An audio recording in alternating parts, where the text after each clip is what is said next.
Today I'm planting a flowering cherry. Autumn's a perfect time to do this with any ornamental tree actually that's been grown in a container. The soil is still warm from the summer season and wet from all the rain that we've had this year as well, meaning this side of winter the tree can go in the ground, set some roots and then really romp away next spring. I've chosen Prunus Kanzan here predominantly for its flowers, which come up every April and May, big double flowers in shades of purpley pink. And before you do buy a tree, it really is worth doing some research. There's no point planting a towering oak in a garden that's only 30 foot by 30 foot. Prunus Kanzan is ideal for small to medium gardens. Over 20 years it'll only reach around 20 feet, which in tree terms is small to medium. Now, I've already dug the planting hole, twice as wide as the root ball and just a little deeper.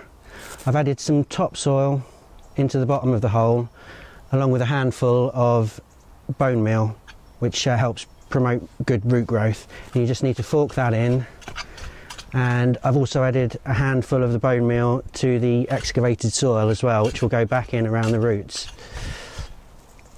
So with the hole prepped, just need to pay some attention to the root ball here and get it in the ground. Okay, so the first thing to do is remove the root ball from the container.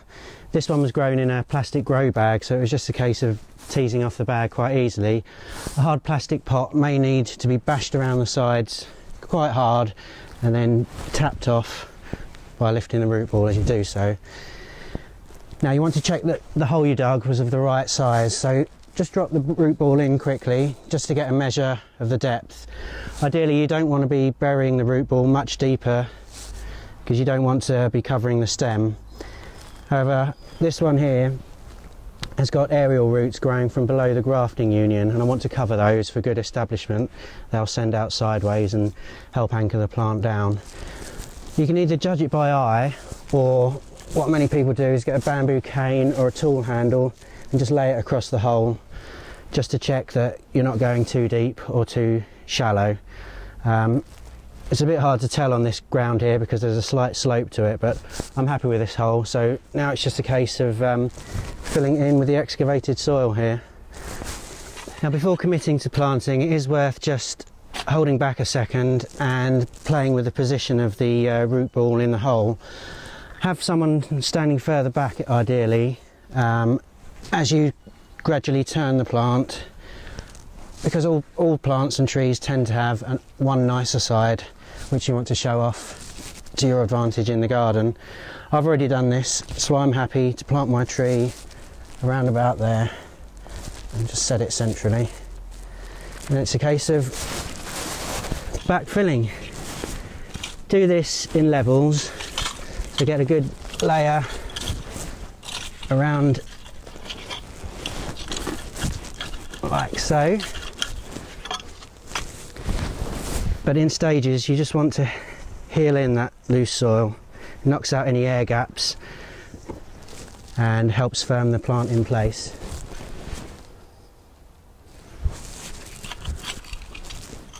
You can carefully scoop individual spades of soil around the plant, but you know, I've planted hundreds of trees and I'm very happy just to scoop it all back in fairly quickly, pressing in as I go.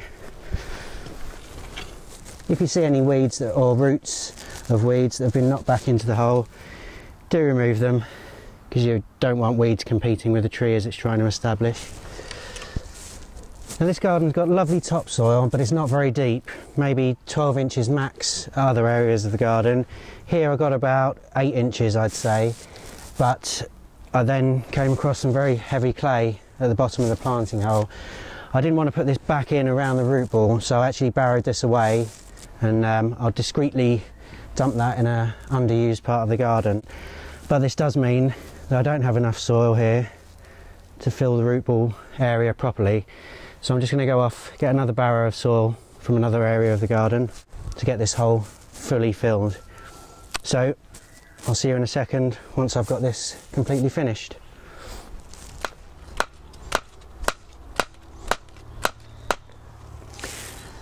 So with the tree well set in the soil now, the last thing to do before I give it a water is to secure it against wind rock, which is can be really detrimental against good root establishment. Basically, if the wind's hitting this all winter, the tree can wobble and loosen the root boil in the soil below and prevent root establishment. So there's different ways of staking a tree. I just opt for the single stake close to the trunk, as it's easier to hide it away. You can put angled stakes in, but they really stick out and they're obvious to look at, and you could put 2 posts in and tie the tree off to both of those, but again it just impacts on the finished look of the tree. This stake here will be hidden as you walk up the garden, and only really on closer inspection will you see it against the trunk there. Ideally you want to set the top of the stake a good halfway to a third of the tree's height. I'm quite happy with it as it is there. This branch might be a problem, I'll keep an eye on that, but I've already got the rubber tie in place which will prevent it rubbing, the stake rubbing the stem and causing lesions which could lead to infection. So just need to drop my rubber mallet and get the tree tied on in place.